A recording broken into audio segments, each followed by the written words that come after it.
Si por tierra entendemos no el humus, ni la greda sin cocer, ni el barro sin agua, ni la arcilla.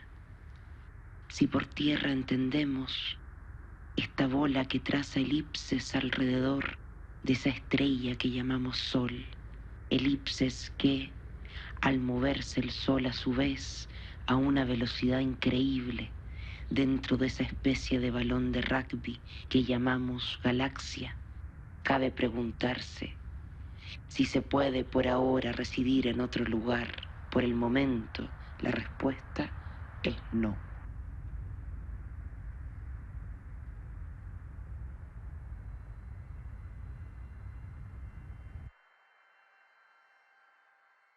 Advierto que no soy un psicótico.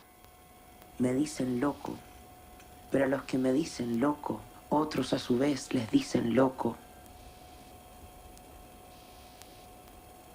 Confieso, eso sí, que a veces tengo que agarrarme los sesos a dos manos y se acumula el vapor a presión en mi cabeza y tengo que tomar un baño de tina, hidroterapia que la llaman, o hacer algo por el estilo. Y que otras veces el mundo pierde color, se vuelve algo así como el pavimento de las calles.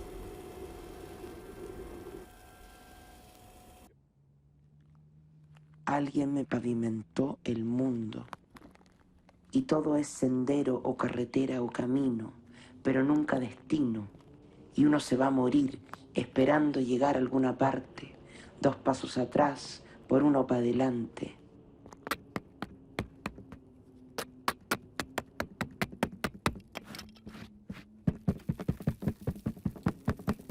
Son bien conocidas las distorsiones visuales que provoca el sol sobre el pavimento caliente. Y aunque a veces, cuando cae el sol, el pavimento se caliente, eso no significa necesariamente que haga calor.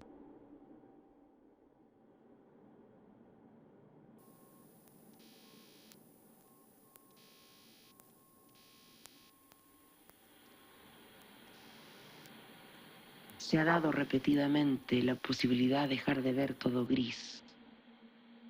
De repente todo está bien, just okay. Y como la vida no hay, all right, y continúa habiendo grises, por supuesto, entre el negro y el blanco, pero secundum mondriam, el blanco, el negro y los grises intermedios no son colores.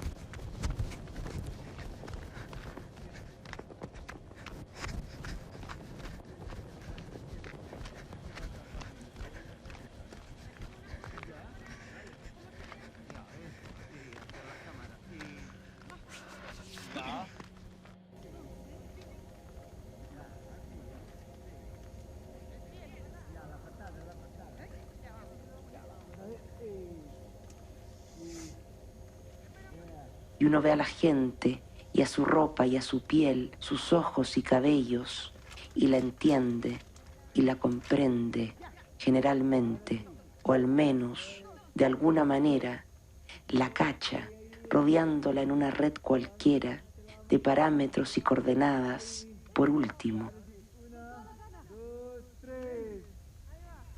Pues ellos, generalmente, no salen o da no sé qué sacarlos de sus munditos de soportables tonos, más o menos pastel, más o menos grisáceo, con tonos violáceos de hematoma, café de Nescafé o de manchas de sangre, también los hay. Y la dimensión del salar, ¿no? Es de 12.500 kilómetros cuadrados. Entonces la altura de la sal es aproximado de unos 8 a 10 metros de altura, ¿no?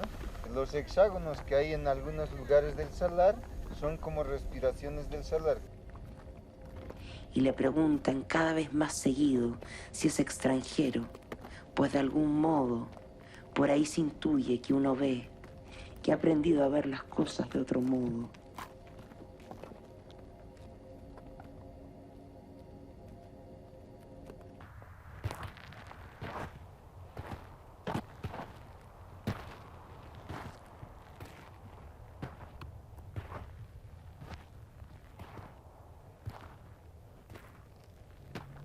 Uno puede a veces ver las estructuras y los colores, el verde del musgo y del carabinero, el rosa del crepúsculo y el de las rosas, el de los labios, el del glande.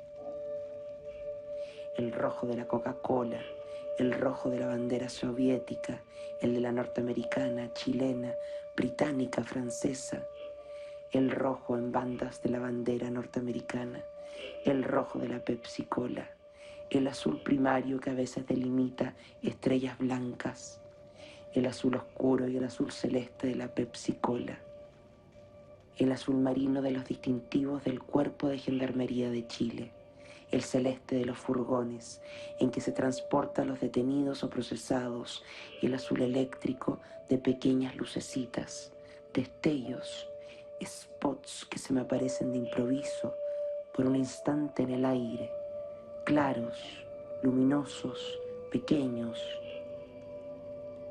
Tal vez sea lo más raro que me pasa. La cosa es que además de los colores veo otros aspectos menos sensibles de la realidad, menos sensoriales, pero si se entendió mal, nada demasiado esotérico tampoco. No se entienda más de lo que digo. Nada que no se pueda meter en una conferencia, aunque sea larga, sobre estructuras y hierbas de esas.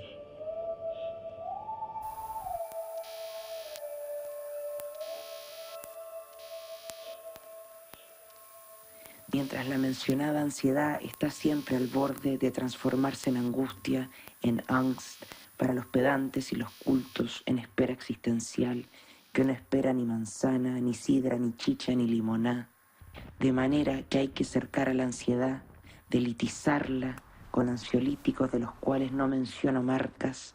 Ningún laboratorio me pagará un peso ni me hará descuentos.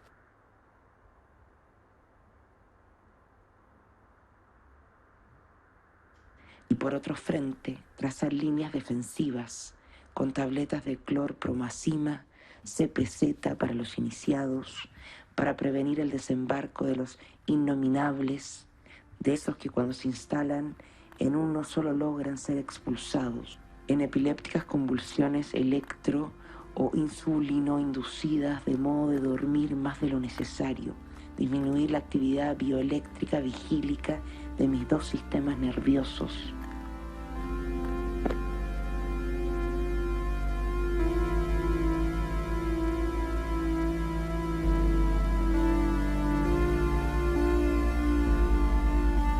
De modo de no reventar, ni gritar, ni sacarme la ropa en público, de no andar por ahí llorando, ni sudando sangre, lo que podría ser muy higiénico, pero a la gente no le gusta oír llorar, y yo puedo hacerlo de forma muy intensa, lo que molestaría a los vecinos, al prójimo, más distante que próximo. Porque en verdad os repito que no hay nadie a mi lado con quien pueda caminar y hacer algunas cosas.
Bueno, con este extracto del video de la artista Alejandra Prieto, que se llama Solo tendrás piedras, y que va acompañado con este poema de Rodrigo Lira, Testimonio de circunstancias. Les damos la bienvenida a esta charla, El desánimo en tiempos del litio, que va a dictar aquí Constanza Michelson. Solo la voy a presentar muy brevemente. Psicóloga, se ha especializado en psicoanálisis, es además una destacada académica, dicta cursos en distintas partes y junto con eso es autora de varios libros. Me impresiona porque me acuerdo cuando publicaste el primero, Las 50 sombras de Freud, parece que fuera ayer, pero la verdad es que ya vamos en sello, ¿no? Está Neuróticos, Hasta que valga la pena vivir. Hacer la noche. Hacer la noche, ese es el último. Bueno, una autora ya de varios libros y además una comentarista habitual en los medios, columnista, analista, que me parece a mí que siempre se destaca porque en un ámbito en que es bien repetitivo y bien plano, los columnistas tienden como a quedarse en las mismas ideas, la Constanza siempre aporta como una nueva perspectiva. Siempre tiene una visión muy original, no tengo ninguna duda de que esta charla va a mostrarlo otra vez, así que con eso le dejo la palabra. Bienvenida, muchas gracias por estar aquí, muchas gracias a todos ustedes por estar aquí también. Bueno, muchas gracias a ustedes por estar acá esta mañana también, sé que no es fácil un domingo, así que bueno, no sé si voy a ser original, pero intentaré hacer algo. Bueno, quiero partir por acá. Hay una filósofa del siglo XX que se llama Hannah Arendt, y que decía algo, decía, la mediocridad nos lleva a buscar la verdad en la ideología. El problema es que la ideología simplifica las cosas y suele volvernos paranoicos. En cambio, decía, es más interesante en esa búsqueda de la verdad explorar los mitos, una cosa que parece una cosa antigua e inútil. Decía, los mitos son advertencias, los relatos, ¿no? Son advertencias, y son advertencias que son interesantes porque hablan de la complejidad de la condición humana. Por lo tanto, si queremos buscar la verdad, no podemos ahorrarnos ese problema, el de la condición humana. Hay una advertencia que viene de un mito muy famoso y que es el que quiero proponerles pensar hoy, y es el siguiente. A veces creemos que estamos progresando, pero vamos precisamente de vuelta al mismo lugar del cual queremos alejarnos. Eso es lo que enseña Edipo, ¿se acuerdan? Edipo creía que estaba desafiando su destino, pero estaba acostado con su mamá, digamos, ¿no? Bueno, ese es un error que puede pasarnos en la vida y también no solamente en la vida personal, sino que en las historias de los pueblos. La historia, quiero partir hoy día con esta pregunta. ¿Qué es justamente el progreso? La pregunta por el progreso es una pregunta transversal hoy día, que cruza un poco en lo que estamos hoy día, ¿no? O sea, todos nuestros inventos hoy día. ¿Significa progreso? ¿El progreso técnico es un progreso absoluto o es algo que podemos interrogarnos? Bueno, lo que quiero plantear hoy día es la pregunta en el campo de la salud mental. ¿Qué significa progreso en este campo? Es una historia larga, pero la voy a cortar arbitrariamente y voy a partir ahí, en el siglo XIX, ¿ya? Si me lo permiten. Me estoy ahorrando un montón de tiempo, pero voy a partir ahí. Sigmund Freud, médico del siglo XIX, en Viena, tenía un problema. En realidad tenía dos problemas. Tenía el problema que era un médico joven, no tenía dinero, quería casarse, tenía una novia que era muy bonita, y la novia tenía muchos pretendientes, y él no tenía plata para casarse. Y de acuerdo a los protocolos, digamos, a la educación sentimental de esa época, él no podía estar con su novia, además, si no se casaba. Así que hay una Elizabeth Rudinesco, en una de las biografías de Freud, analiza su correspondencia y dice el hombre lo estaba pasando un poco mal, digamos, no tenía plata, no podía estar con su novia. El problema es que a Freud se le ocurre tomar la especialidad médica de la neurología, que en esa época estaba lejos de ser lo que era hoy día. La neurología de la época tenía un problema, y este era su segundo problema. Había una afección en el siglo XIX que era era como la depresión de hoy, digamos, o sea, la pandemia de esa época, que se llamaba neurosis. Entonces los neurólogos que estudian los nervios decían, bueno, ¿qué pasa con esto de las neurosis? Habían distintos tipos de neurosis, pero sobre todo la que preocupaba a la época y a Freud se llamaba histeria, que no era exclusiva a las mujeres, pero era una afección que atacaba principalmente mujeres. Entonces la pregunta era, ¿Qué le pasa a las mujeres del siglo XIX? Si está todo bien, todo está progresando. El siglo XIX es una pequeña edad de oro en la mentalidad europea. Así como a los 30 años está esta idea de que no, había crecimiento económico, alfabetización. ¿Y qué pasaba con estas mujeres? Que hacían unos síntomas que hoy día no serían difíciles de reconocer, pero porque cada síntoma, digamos, es acorde a su época. La histeria del siglo XIX, su manifestación, se parecía un poco como a las teleseries de los años 80, no sé si se acuerdan, estas enfermedades físicas, pero raras. Como que, oh, he quedado ciega y después ya no. O, oh, no puedo caminar y después ahora puedo. Entonces, los médicos de esa época decían, ¿cómo curamos a estos pacientes que tienen unas enfermedades en el cuerpo, pero no les encontramos ninguna lesión anatómica? ¿Dónde está la enfermedad? ¿No? Entonces, Freud no podía curar a ningún paciente, no tenía plata, estaba pasando pésimo, hasta que aparece la cocaína. La cocaína, a fines del siglo XIX, era una sustancia legal, se vendía en la farmacia, se hacían experimentaciones con ella, estaba incluida en la Coca-Cola hasta 1903, si no me equivoco. Y la cocaína aparece como la medicina. Un laboratorio le piden a Freud, ¿puede usted experimentar con la cocaína? Y hay una carta muy genial que le escribe a su novia, donde dice, por fin curé a un paciente. Recién me siento médico. Es decir, empieza no solamente a tratar con cocaína a sus pacientes, sino que a su familia, a su cuñado, etc. Decía, acá hay algo. Efectivamente, esta cuestión sirve para el resfrío, para descongestionar, la asociación de fiebre del heno también lo toma como su medicina. Freud dice, bueno, voy a escribir sobre esto. Y tiene un texto muy famoso que es Freud todavía era neurólogo, no era psicoanalista, y escribe un texto que se llama Uber Coca, de la coca.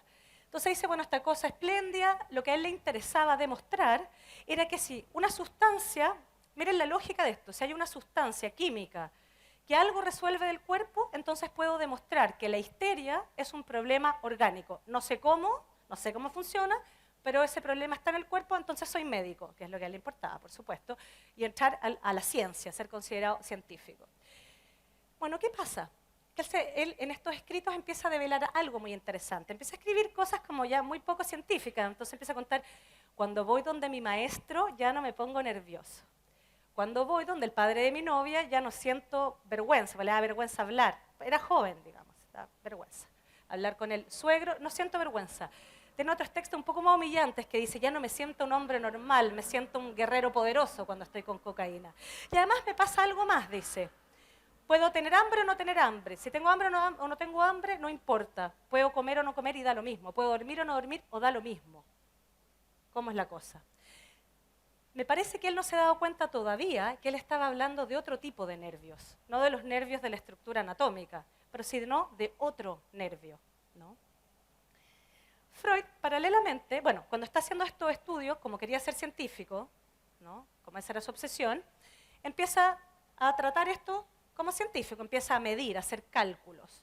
Y la cosa no le empieza a cuadrar. Dice, cuando yo calculo las dosis, empieza a pesar la sustancia, no puedo llegar a una proporción exacta de que si tantas dosis pasan tales o cuales cosas, o si una paciente se cura, otra paciente no se cura, porque si estoy de buen humor esto me funciona de una manera, si estoy de mal humor me funciona de otra.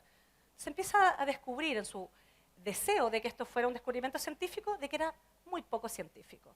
Paralelamente, él hace un internado con el gran médico de la época que se llamaba Jean-Marie Charcot en París, y que reunía a todos esos caballeros, una escena que ustedes dirán, bueno, ese era el patriarcado duro. Llevaba a todos esos doctores y ponía sus histéricas y decía, miren, estas son las manifestaciones de la histeria. Hay muchas imágenes sobre eso, ¿no? Entonces Freud, que también tenía nervio, va donde su maestro y empieza a sospechar del maestro. Y dice, ¿no será que este maestro, cuando lleva a estas pacientes ahí, algo tendrá él que ver con que estas pacientes hagan esos síntomas? ¿No habrá algo de, todavía ni siquiera se usaba la palabra para estas cosas, sugestión? Es decir, si el médico quiere que la histeria sea eso, sus histéricas hacen eso. Bueno, es ahí cuando Freud empieza a abandonar la hipótesis de la cocaína, no la deja como sustancia, digamos, en su vida personal, pero la deja como teoría. Y deja la teoría de Charcot. La teoría de Charcot es una especie de vergüenza médica hoy día en la historia. Él decía, no, si yo sé lo que le pasa a las histéricas. Hay una lesión. Lo que pasa es que no sabemos dónde está, no se ve, pero le vamos a llamar lesión funcional. Solo vamos a suponer que algo pasa ahí en el cuerpo. Yo se los demuestro. ¿Sí? Bueno, Freud dice, escribe un texto, desafía a su maestro con todo el nervio que eso le podía dar, efectivamente lo traiciona, y escribe un ensayo a finales del siglo XIX y dice que él se había dado cuenta de que en realidad estas afecciones tenían como algo raro, porque a quienes no sean médicos de acá ni neurólogos, si yo les digo, como, lo que les pasaba a estas histéricas es que se les paralizaban zonas del cuerpo. Si yo les digo a ustedes, ¿qué es una parálisis de brazo? ¿De dónde hasta dónde? ¿Qué es un brazo? Si les diera una parálisis de brazo, ¿cuál sería el brazo? Sé, pues para mí es de acá hasta acá, ¿cierto? Ya, no. Para un médico les diría, no funciona así. No estoy segura, pero sería como de acá hasta acá, y un lado de la cara, al contrario, no sé. Es decir, la estructura de los nervios no es como las parálisis de estas mujeres, ¿no? Entonces Freud dice, parece que lo que se paraliza no es, digamos, el nervio real del cuerpo, sino que lo que se paraliza es la idea de brazo. Y dice, ¿qué pasa si dejo de mirar a mis pacientes? Las pongo ahí en el sillón y las escucho. Bueno, ¿con qué se encuentra? Con el gran, digamos, secreto y el malestar de su época, especialmente de las mujeres, ¿no? O sea, hace algo que la época no hacía, escuchar a las mujeres. ¿Y qué les pasa a las mujeres? Bueno, sus histéricas develan de alguna manera la hipocresía de la época y la opresión sexual que había en un tiempo que se supone que era una edad de oro. Algo no estaba funcionando. Y ellas lo expresaban en su cuerpo. No solamente las mujeres, pero muchas mujeres. Freud es ahí cuando, ese es como el momento inaugural del psicoanálisis, y dice, entonces parece que tendría que haber una profesión que todavía va a desear que sea científica, pero no le sale muy bien, que se tiene que, ¿cómo decirlo?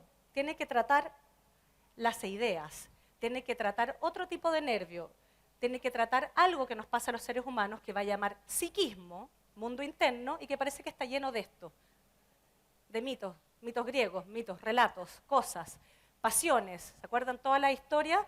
Envidia, celos, competencia, rivalidad, todas esas pasiones a veces poco nobles, pasiones que no queremos admitir. Bueno, en esos síntomas lo que él encuentra son relatos y pasiones poco confesables. Dice, bueno, tiene que haber una profesión donde empecemos a escuchar esto. Los otros nervios, ¿no? Por eso neurosis.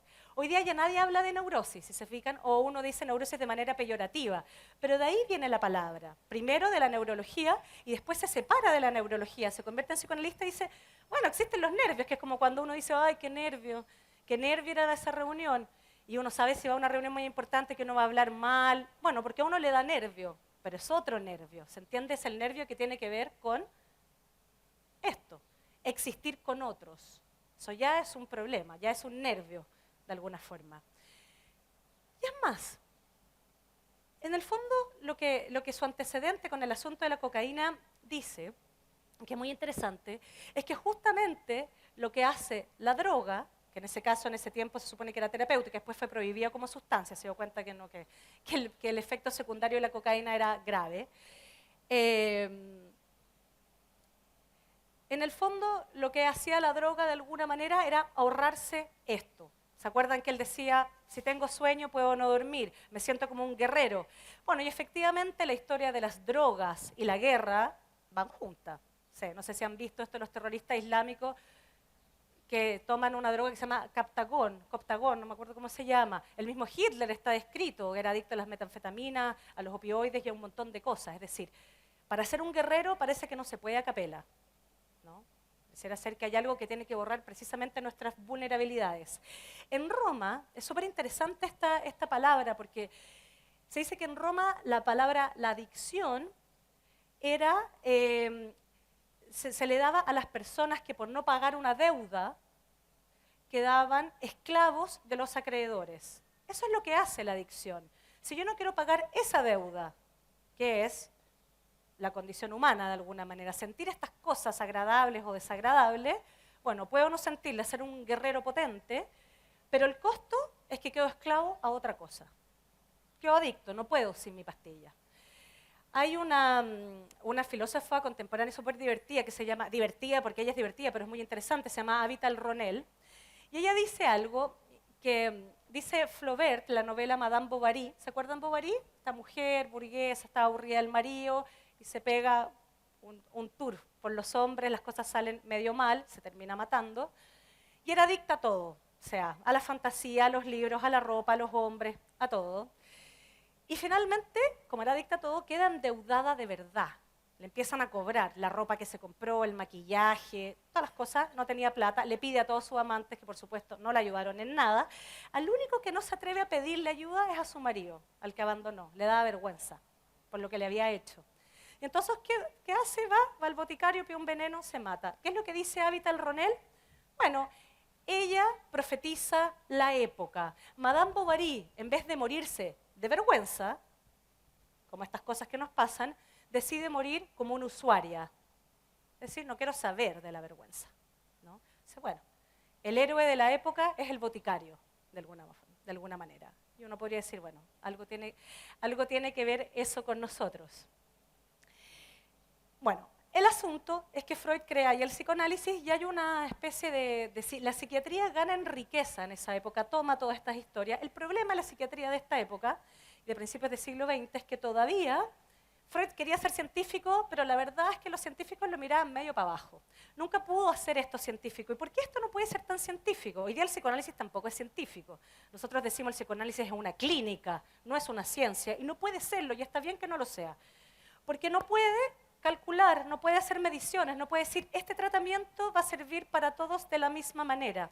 Entonces era una clínica que era rica en otro sentido, porque era singular, era caso a caso. Por supuesto que eso no cabe en los criterios científicos, se entiende que necesita estandarizar. Entonces, ¿qué pasa? Años 50, revolución farmacológica, que hacen algo tremendo, muy bueno para la humanidad, se crean los primeros antipsicóticos y sacan a las personas psicóticas de los manicomios, que los manicomios de la época, bueno, y quizás todavía, o sea, hay algunos que los comparaban con los campos de concentración, logran vaciar los psiquiátricos. Y eso fue interesante, entonces la psiquiatría dijo, wow, aquí hay algo, es decir, podemos tratar a los trastornos graves de manera ambulatoria. La industria dice, oye, esto funcionó súper bien, ¿qué pasaría si entonces hacemos esto mismo pero en bajas dosis para los normales, que sufren de todas estas cosas, en el fondo?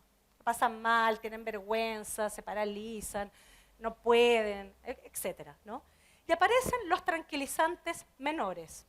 ¿Qué pasa con la psiquiatría? Bueno, la psiquiatría que quería ser una profesión respetable, que todavía no lo era, porque en el fondo se diagnosticaba en un país de una manera, en otro país de otra manera, no se podía llegar a consenso, dijo, bueno, capaz esto nos ayuda, porque nos obliga a estandarizar, a hacer criterios comunes. Además, necesitaban criterios comunes para los fármacos, pero también para los seguros médicos. Entonces, bueno, vamos para allá, psicoanálisis nos estorba, toda esta cosa tan singular. Y aparecen los tranquilizantes menores, esta es publicidad de la época. Entonces servía, por ejemplo, para cosas que no eran trastornos, sino que eran malestares de la vida común. La dueña de casa aburrida, por ejemplo, ¿no? Tú puedes liberarla, sentirse un poco menos ansiosa, o sea, trapear, pero sintiéndose mejor. Además del machismo que impresiona en toda esta publicidad, lo que quiero mostrarles es la teoría que hay debajo de esto. Es decir, igual puedes estar mejor viviendo tu vida miserable, pero vas a estar mejor. Por ejemplo, caballero, si usted tiene ganas de pegarle a la señora, va a tener menos ganas de pegarle gracias a mi pastilla. Esa es publicidad real. Toracin, que era un antipsicótico que en baja dosis se podía dar a gente con algunos problemitas como eso. O el abuelito que está irritado, se empieza a portar mal, también podemos controlar al abuelito con la misma fármaco. Es terrible, ¿no? ¿Vale? El niño que vomita y se siente mal, ¿para qué le vamos a preguntar qué le pasa? Podemos también que quede mejor con Toracin. A los niños con mal comportamiento también, pues qué decir. Bueno, la industria crece, bueno, a propósito del litio, la 7-Up primero tenía litio también. El litio se empezó a usar en los 40 en la psicosis maníaco-depresiva, que se llamaba en esa época, y también para otras afecciones no psiquiátricas, Y bueno, el problema que tiene el litio es que el cuerpo no metaboliza el litio, entonces siempre las personas que se tratan con litio tienen que medirse los niveles de litio en la sangre para no intoxicarse. Dadas las intoxicaciones se prohíbe el litio, más o menos 20 años, 30 años. Y en los 70 el FDA lo aprueba con unos protocolos donde hay que hacer exámenes de sangre, bla, bla, bla, bla, bla, bla. Se vuelve a aprobar. Llegamos a los 90 y esto se pone más interesante. Bueno, porque lo que pasa en la industria farmacológica es que estos primeros, digamos, tranquilizantes menores que se llaman, en 20 años la industria no solo era millonaria, sino que tenía una población con una adicción atroz. Digamos, estos fármacos dijeron, ya, tenemos que cambiarlos y aparece la otra línea de fármacos que son las benzodiazepinas. Las personas más grandes sabrán, en Chile, cuando se instala el Programa Nacional de Depresión, yo trabajaba en atención primaria, recuerdo que el discurso era, a toda la población de adultos mayores hay que cambiarle las benzodiazepinas porque están todos adictos a eso, por estos que no son adictivos, el Prozac y todos sus amigos, digamos, ¿no? Que son los antidepresivos que hoy se usan, que son de la familia de la serotonina, que tienen que ver con la serotonina, ¿cierto? Bueno, pasa con el Prozac en los 90, que el marketing que se hace del Prozac también fue una novedad. Aparece en televisión un cantante famoso de la banda New Order que dice, bueno, en realidad yo empecé a tomar Prozac y se me pasó el bloqueo del escritor. Entonces empezó a hacer una droga, un fármaco medio chic. Tener depresión era, bueno, sí, puedo tener este bloqueo, pero puedo pasar con eso.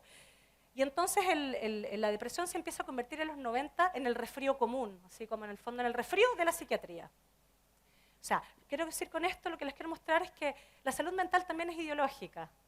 No es tan científica, es decir, tiene que ver con el marketing, tiene que ver con cómo se entienda la condición humana, y eso ha ido cambiando.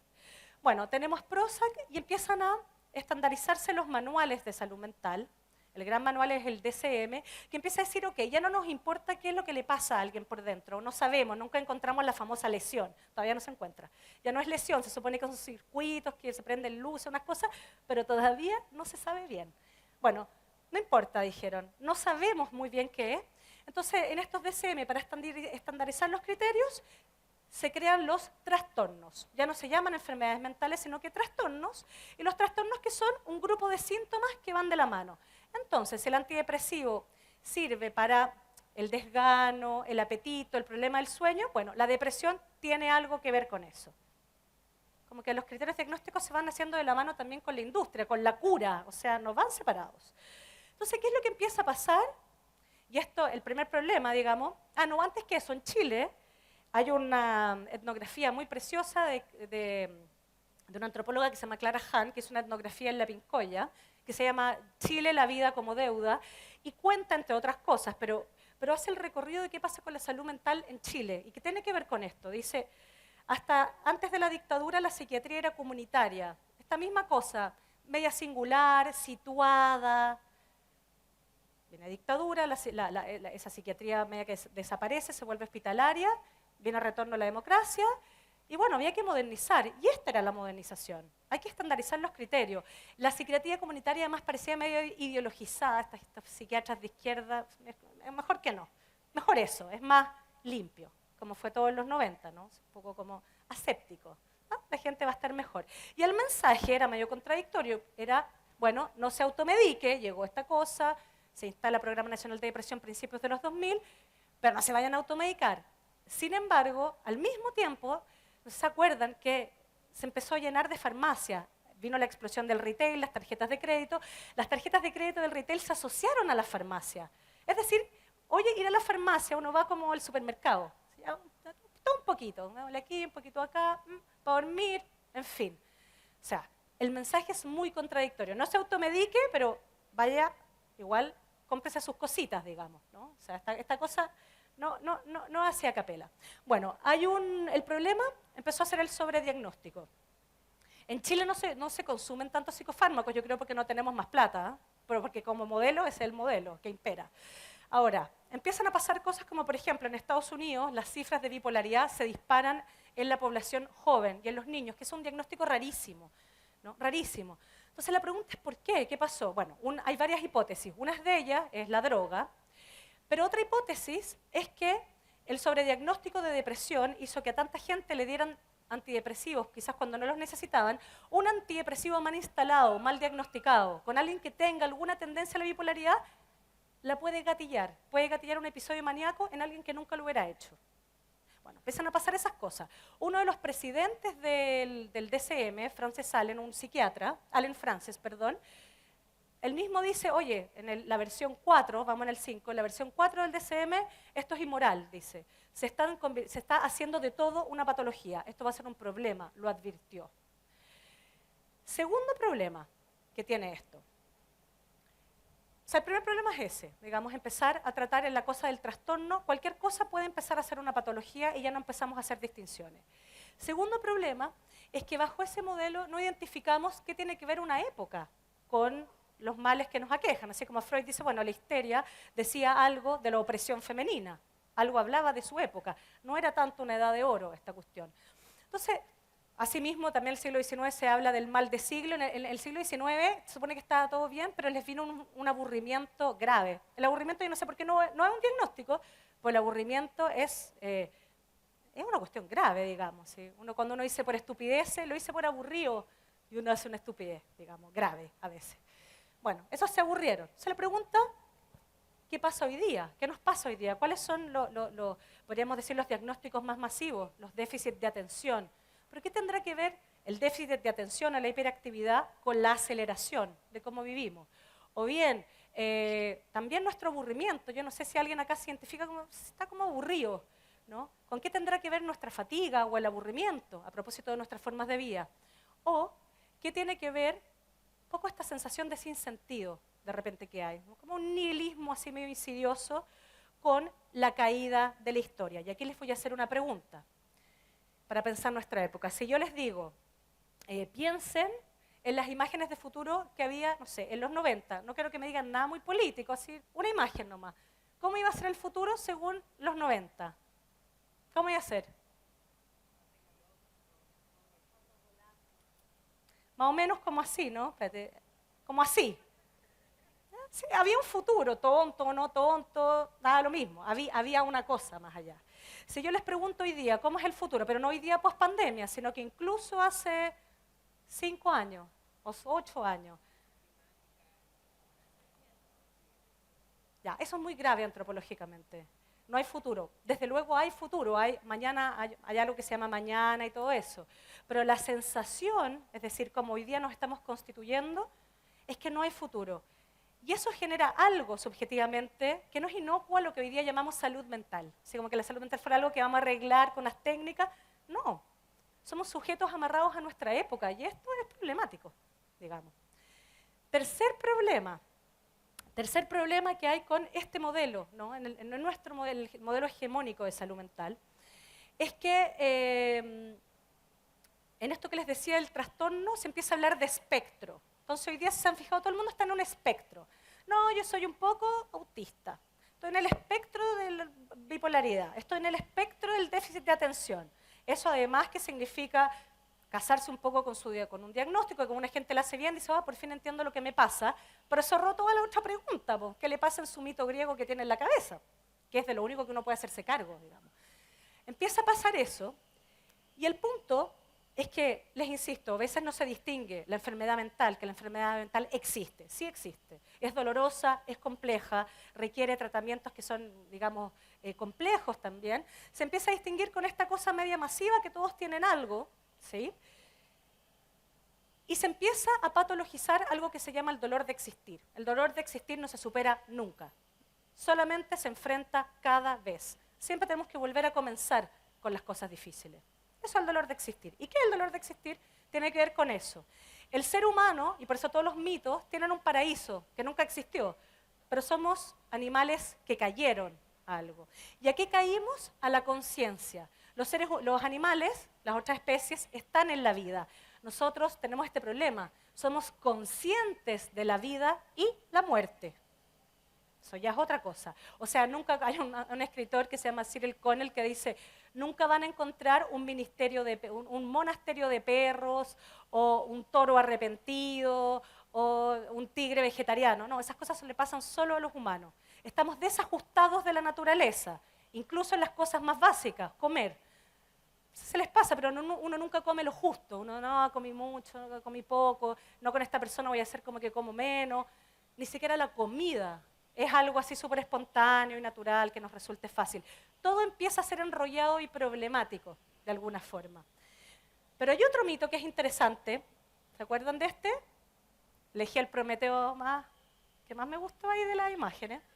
Existe otro mito que es otro tipo de caída, de alguna manera. Está el hermano de Prometeo, que es Epimeteo, que era el hermano más desordenado, de alguna manera, y entonces Zeus le dice, oye, tienes que entregarle a todas las especies algo para defenderse. Entonces, le pone plumas a uno, pincho, escamas, cosas, y se le olvida el ser humano.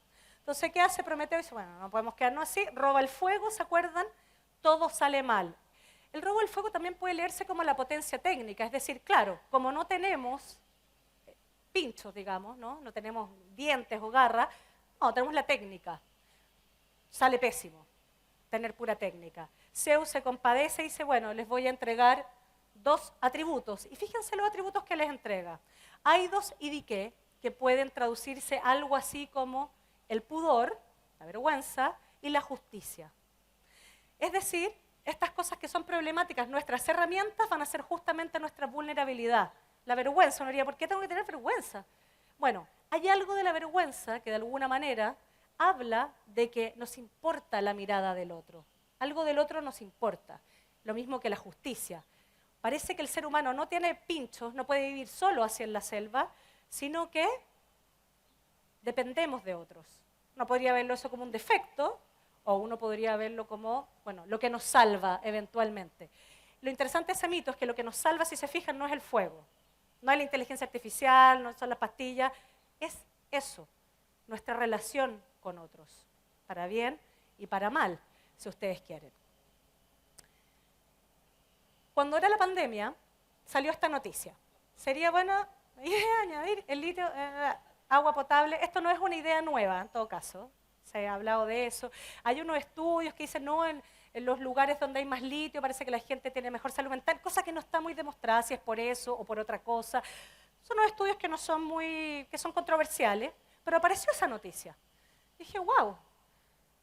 La pregunta es por qué de todas, esta noticia apareció en pandemia, el 2020, a propósito de una advertencia de la OMS. Decía, la pandemia va a traer otra pandemia que va a ser, nos vamos a llenar de trastornos de salud mental. ¿Por qué de todas las respuestas, periodista encontró esta buena? ¿Esta buena? Sí. OMS, eran fácil. Y acá tenemos un montón de litio, la fiebre del litio, el oro del siglo XXI, como le dicen, bueno, qué mejor. Me recordó otra cosa. Volvamos a Hannah Arendt. Hannah Arendt tiene un libro del año 58 que se llama La condición humana. En ese libro parte así, en la introducción, dice que ella lee un titular en el diario en los años 50 del lanzamiento de un satélite, y el titular decía así, esta es la victoria del hombre sobre la Tierra. Dice, ¿qué? Que había que ganarle a la Tierra ahora. ¿Cómo? La Tierra es nuestra enemiga, entonces. ¿Qué es esto, digamos? ¿Desde cuándo la Tierra es una prisión? Es lo que ella se pregunta. A propósito de ese titular, muy liviano. Entonces dice, más allá de la trivialidad, lo que ella dice algo muy importante. Dice, lo que hay detrás de ese titular, como también el del anterior que les mostraba, es una idea, es un tipo de pensamiento, y es el pensamiento técnico. Pensamiento técnico es una racionalidad en sí misma, es una racionalidad de medios y fines. Ok, ¿se puede ir al espacio? Se puede. ¿Podemos clonarse? Se puede. Es decir, responde a sí misma. Entonces dice, ¿qué va a pasar cuando esa racionalidad técnica se extrapole a los otros lenguajes? Y pensemos así, en la política, en la psicología, en la educación, es decir, una racionalidad como redonda, si se quiere. Es una racionalidad que dice algo, pero no compromete a quien lo dice. Entonces yo puedo llegar y decir, no, sí, salgamos de la prisión de la Tierra. Puedo llegar y decir algo y no responder por eso que estoy diciendo. Ella dice algo más, ella advierte, en los próximos 100 años lo más seguro es que no solamente queramos escapar de la Tierra, sino que vamos a querer escapar de la condición humana. Y cuando eso ocurra, es decir, si de alguna manera empezamos a hablar solamente bajo este lenguaje del pensamiento técnico, el discurso, que es algo que ha definido a la condición humana, hablar de nosotros, va a dejar de tener sentido y va a dejar de tener poder. Y eso va a tener consecuencias políticas, que es lo que nos pasa, ¿no? O sea, sí, la política no arregla nada o hacemos como que arregla, pero la sensación es de que la magnitud de nuestros problemas no los va a arreglar la política. Es como, no sé si les queda la sensación cuando en las charlas de cambio climático, y uno dice, chuta, ya, sí, terrible. ¿Quién lo arregla esto? ¿Quién lo arregla? Yo voy a reciclar la política. La sensación es como que no hay mucha salida. Para Hannah Arendt eso es un problema de lenguaje, de alguna manera. Eso mismo que puede pasar con la técnica, bueno, hay otro filósofo, Heidegger, que hay una frase nomás que quiero tomar de él, que dice el problema, está pensando en la energía nuclear también en los 50 en una conferencia que se llama Serenidad, dice el problema no va a ser cuando las bombas exploten, sino cuando no exploten y nos acostumbremos a convivir con una tecnología de la cual no podamos ser responsables. Ni siquiera los científicos, son los últimos a quienes les preguntan qué va a pasar con sus inventos, ¿no? O sea, de partida.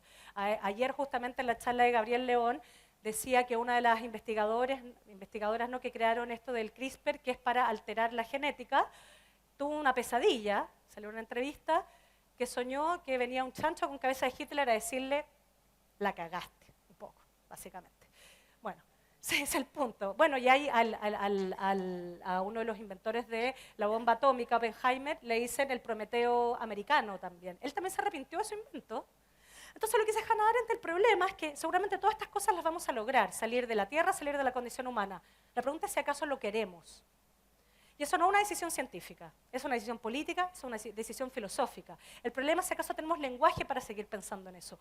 Podemos pensarlo o de alguna manera la complejidad del mundo es algo que nos resulta, no porque seamos tontos, sino porque es impensable en su magnitud. Es algo que ya no lo maneja nadie. Ese es el problema de todo esto. Entonces, volviendo al asunto de la salud mental, ¿qué pasa si esa relación con el mundo se nos va de las manos? ¿Qué pasa si la relación con el mundo interno también se nos da de las manos? Porque no tenemos lenguaje para hacernos preguntas sobre nosotros mismos, para responder, digamos, algo respecto de nuestro dolor de existir, ¿no? El problema no son las pastillas, y esto lo quiero decir, digamos, o sea, las pastillas bien indicadas, cuando son un tratamiento acotado, controlado, hay mucha gente que sí le sirve, hay otra gente que no le sirve, y eso es verdad también. Así como la terapia, hay gente que le sirve, hay gente que no le sirve, un mismo terapeuta le sirve a alguien y otra persona no. Quiero decirles que el problema para mí del asunto de este modelo de salud mental es la representación social que hay sobre la salud mental. ¿Y cuál es? No, es que hay una lesión que no la encuentro, que no lo sé, pero algo me pasa y entonces tengo que regular unas cosas químicas. Hay muchas personas que creen que les falta litio. El cuerpo no produce litio. En la salud mental hay una mini estafa, y creo que hay que empezar a hablarlo, muchos ya lo hablan en todo caso, no solo yo. Hay una metáfora, pero se lee literal. ¿Sí? Se sabe menos de lo que en el imaginario se cree que se sabe. Todavía tiene algo de misterioso. Emmanuel Carrera, en su novela Yoga, por ejemplo, dice que hubo un punto donde el lenguaje no había, el lenguaje se cayó, el lenguaje no reparaba, el lenguaje no sirve para reparar, y eso ocurre a veces. Y dice, lo único que le sirvió fue el electroshock. Pero dice, en el largo plazo fue el yoga, porque me hizo entender que las cosas pasan, que uno puede soportar un poco más en el tiempo. O sea, quiero decir que las curas también son singulares. Hay otro autor que dice algo que a mí me pareció muy, muy interesante, que se llama William Styron.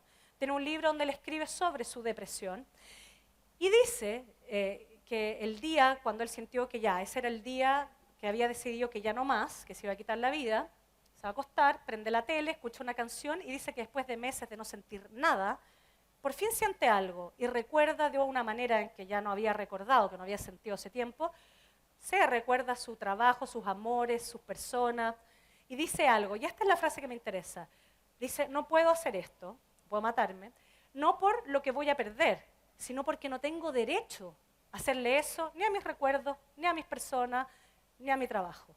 Es decir, de nuevo, eidos idiké, no es porque lo que yo voy a perder, sino porque no tengo una responsabilidad con aquello del mundo con lo cual estoy vinculado. Despierta a su esposa y le dice, hospitalízame. Dice que lo superó. Pero no sé si me explico, la singularidad, o sea, hay algo en la salud mental que sigue siendo un trabajo de artesanía. Esa es la verdad. Y tiene un misterio. ¿Sí? Voy a avanzar más rápido, pero hay un psicoanalista que quería traer, Donald Winnicott, también del siglo XX, que era muy divertido, él también escribía, peleaba con todo el mundo, le escribía a Winston Churchill, en fin, otro día les puedo contar sobre eso. Pero él dice algo que es interesante, dice la salud mental y social debe ser ligeramente depresiva. ¿A qué se refiere? No se refiere a la depresión como un trastorno, sino que se refiere como el ser humano, ¿cierto? Tiene esta enfermedad vital que es, tengo conciencia de vida y de muerte, siempre tengo un desajuste. Tenemos mecanismos de defensa. Uno de ellos es lo depresivo, dice, la melancolía. Pero la melancolía en su versión positiva. Dice, la melancolía es reconocer que la vida es más o menos. Y que es la única manera de vivir, porque si uno quiere tener un amor, uno tiene que mirar más o menos. Si uno ve demasiado, eso no. Así como ¿se acuerdan esa escena de la María Luisa Bombal cuando en el árbol, cortan el árbol de esta mujer y de repente se entra una luz y ve las arrugas del marido, las venas, ve lo que no hay que ver. Ni un amor puede sostenerse viendo tanto. Lo mismo la política, a veces se dice que la democracia es débil, es lenta, igual que el amor, es algo que nunca termina, que nunca está dado. Todo el tiempo hay que reactualizarlo. A mí no me sirve que me digan, dime que me quieres. No, pues si te dije ayer, no sirve. Igual que la democracia, no, pues si ya esto es democracia, no, pues no sirve. Lo tienes que volver a demostrar. Es algo que es en acto, se vuelve a comenzar una y otra vez. Eso es lo que permite ese mecanismo de defensa virtuoso que dice, reconocer ciertas cuotas de desengaño, aceptarlas, pero eso requiere de algo, requiere de la capacidad de hacer duelos, algo que hoy día está medio destruido. El ser humano no quiere perder nada, quiere que la manzana vuelva al Edén, digamos. No quiere la pérdida, lo queremos todo, digamos. La metáfora de la pastilla tiene que ver un poquito con eso, de alguna manera, ¿no? Insisto, la pastilla sí sirve, pero quiero decir este modelo como representación social de la salud mental. Y para hacer duelos hay algo importante, o para aceptar estas cuotas de desengaño hay que reconocer que existe la condición humana. ¿Sí? Es lo que a veces no aceptamos de los gobernantes y pedimos unas cosas. En el fondo, a mí me parece que a veces la política se pelea para que los presidentes sean locos, digamos, porque no, ponte los pantalones, o haz esto, o haz la revolución, o saca a los militares. ¡Ey! La condición humana, las cosas son complejas. Y ahí quiero entrar al segundo mecanismo de defensa y el más arcaico y más peligroso que dice Winnicott. Hay otro mecanismo de defensa frente a la realidad que es la paranoia. ¿Y qué es la paranoia? Es una gramática. La paranoia es todo tiene una causa. Y si todo tiene una causa, tengo que simplificar la realidad y tengo que buscar un culpable. ¿Cierto? Bueno, la paranoia a nivel social existe y es algo que está emergiendo como un mecanismo que lo alientan las redes sociales, el lenguaje de las redes sociales, el lenguaje como cliché, o sea, el lenguaje a propósito del título del video de Alejandra Prieto, todos eran piedras. Ya, tenemos que terminar. ¿Qué hacemos? Acá quiero terminar, prometo terminar con esto. Claude Etherley era un piloto norteamericano que lo mandaron a tirar una bomba a un puente a Japón y se equivoca y tira la bomba en Hiroshima. Él tiró la bomba a Hiroshima, 200.000 muertos de una. Vuelve a Estados Unidos mudo, le quieren rendir honores militares y él se vuelve loco y se va al psiquiátrico. Cuando sale el psiquiátrico empieza a hacer robos, así robos penca, empieza a robar pero no se lleva la plata. Qué raro. Y lo volvían a llevar al psiquiátrico y no a la cárcel. Y entonces llega otro filósofo del siglo XX y le escribe una carta y le dice, yo entiendo lo que a usted le pasa. Usted tiene una culpa que no tiene cómo responder por ella. 200.000 muertos, ¿cómo se responde a esa culpa? O sea, ya no es proporcional al ser humano. Y volvemos a esta distancia entre nuestros inventos y la responsabilidad. ¿Cómo nos podemos hacer responsables del cambio climático, de la inteligencia artificial, del CRISPR? Ya no somos responsables. A eso Hannah Arendt le llamó la banalidad del mal. Ya nadie es responsable. Y ni siquiera uno de uno mismo. Pero, ¿les ha pasado eso? Una reunión invisible. Bueno, yo pensaba, a veces queremos cambiar el mundo, pero ¿cómo vamos a cambiar el mundo si ni siquiera somos capaces de poner atención o estar o hacernos responsables por las cosas que elegimos, las pequeñas cosas que elegimos? Solo se ama aquello a lo cual uno le ha puesto atención. No es casual que el déficit de atención hoy día sea ni siquiera un síntoma solamente psiquiátrico, sino que también un modo de vida. No prestamos atención y eso tiene consecuencias, no nos liga a nuestras cosas. Aquí sí que termino, te lo juro, Angélica, para buscar una salida, porque si no esto es como demasiado tremendo. Gabriel Josipovici es un crítico literario. Getsemaní, crítico literario que dice, bueno, como crítico literario lee la Biblia Dice, hoy la Biblia está escrita de una manera súper rara, igual, dice, pero no solo que esté escrita rara, unos personajes que dan una importancia feroz y después no sale nunca más, dice, ni un profesor aceptaría eso. Pero bueno, lo que tiene de peculiar la Biblia es que tiene historias locas.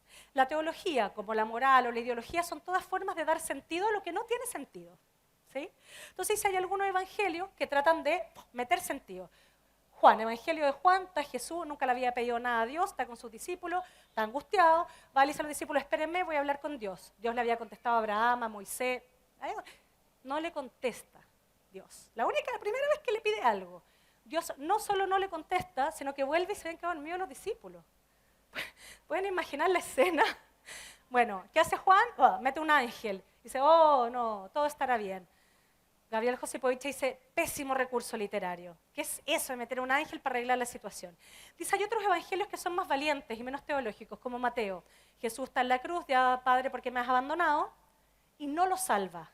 Y uno empieza a seguir ese evangelio y se empieza a sentir la angustia de Cristo, pero también su decisión de seguir sin ninguna garantía de que va a haber un final allá. No hay utopía. Lo que quiere decir Gabriel Josipovich, que es interesante, dice, la Biblia es un libro de historias locas, pero es un libro realista, porque a veces no hay padre, el cielo está vacío, a veces la vida es una mierda. Pero, dice, la Biblia también es un libro de respuestas. Ante este cielo vacío, uno creó un pueblo, otro mató a su hermano. Lo que importa es la respuesta y eso se llama ética. Y eso no lo hace la inteligencia artificial, es irreemplazable. ¿Por qué? Porque es caso a caso, exponiendo el cuerpo. Y por alguna razón, hacer eso de la ética, nos despierta, nos dignifica. Algo tiene que ver con la salud mental. Y Simone Weil dice algo, dice, la auténtica libertad no es la satisfacción de los deseos. Tampoco es distraerse, por ahí creemos que estar mejor requiere entretenimiento y distracción. Y por ahí es lo contrario, necesitamos empezar a prestar atención a nuestras cosas, comprometernos con nuestra vida, por lo menos. Ya, no vamos a resolver el cambio climático, pero quién sabe si hay otro ser humano capaz que pase otra cosa. Y dice, la auténtica libertad es la relación entre el pensamiento y la acción, es poder tener aún la facultad para actuar. Y aquí termino con la pregunta, ¿qué es progreso? ¿Qué es progreso? Es decir, hay prácticas y hay discursos que alientan a nuestra facultad para actuar y hay otros que nos dejan en silencio. Que hable la máquina, que hable un diagnóstico. Yo no hablo más, aunque hable puras cabezas de pescado o siga los clichés de lo que se habla, pero sin compromiso. Eso. Ya, me ultrapasé. La verdad es que se merece el aplauso la Constanza porque contó la historia del mundo además sin mirar ningún papel.